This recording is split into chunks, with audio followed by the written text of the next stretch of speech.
ക്രിസ്തുവിൻ്റെ ജീവിതം വരച്ചുകാട്ടിയ രാജ്യത്തെ ഏറ്റവും വലിയ ബൈബിൾ മെഗാ ഷോ എൻ്റെ രക്ഷകൻ അരങ്ങിലെത്തി. സൂര്യ കൃഷ്ണമൂർത്തി സംവിധാനം ചെയ്ത നാടകം 5 വർഷത്തിനുള്ളിൽ 100 വേദികളിൽ എത്തും. മഹാനായ ഹെറോദേസ് മഹാരാജാവ് ആഗതനാകുന്നു.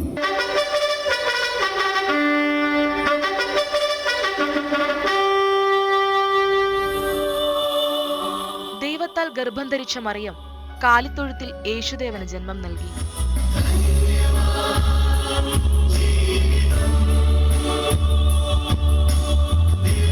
ബാലനായ യേശു യഹൂദരുടെ പിതാവായി മാറുന്നതും കുരിശുമരണം വരിക്കുന്നതും വരെയുള്ള സമസ്യകൾ ദൃശ്യസൂക്ഷ്മതയോടെ അരങ്ങിനെ ഉണർത്തി.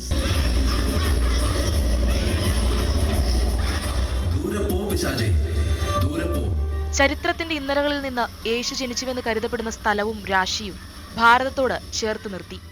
കറുത്ത തലമുടിയുമായി എത്തിയ യേശുവിന്റെ ബാഹ്യരൂപത്തിൽ ബോധപൂർവം മാറ്റം വരുത്തിയതാണെന്ന് സംവിധായകൻ. ഡാവിഞ്ചി ചിത്രങ്ങൾ അരങ്ങിലെത്തിയ കാഴ്ചാനുഭവം.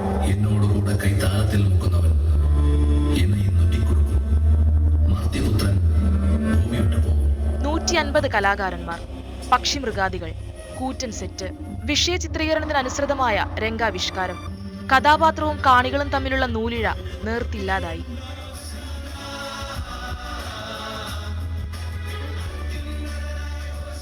കാലത്തോട് സംവദിക്കുന്നതാകണം കലയെന്ന് സംവിധായകൻ സൂര്യ കൃഷ്ണമൂർത്തി. ഞാൻ ഏത് പരിപാടി അവതരിപ്പിച്ചാലും, അത് നാടകമാകട്ടെ, മെഗാ ഷോ ആകട്ടെ, അല്ലെങ്കിൽ ഇങ്ങനത്തെ ആത്മീയമായ പരിപാടികളാകട്ടെ, എന്തുമാകട്ടെ, അത് കാണാനും കേൾക്കാനും ഉള്ളതല്ല, അനുഭവിക്കാനുള്ളതാണെന്ന് ഉറച്ച് വിശ്വസിക്കുന്ന ഒരാളാണ്.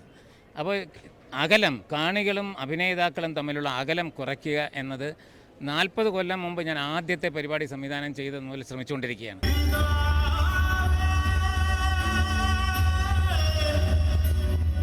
വി മധുസൂദൻ നായരുടെ വരികൾക്ക് രമേശ് നാരായണൻ ഈണം നൽകിയപ്പോൾ മികച്ച കാഴ്ചാനുഭവമായി.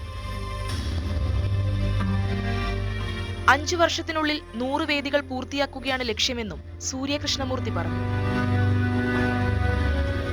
തിരസ്കാരത്തിന്റെ മുറിവുകളിൽ നിന്നും യേശുദേവൻ ഉയർത്തെഴുന്നേറ്റപ്പോൾ കാഴ്ചയ്ക്കപ്പുറം അനുഭവിച്ചറിഞ്ഞ വികാരമായി എന്റെ രക്ഷകൻ.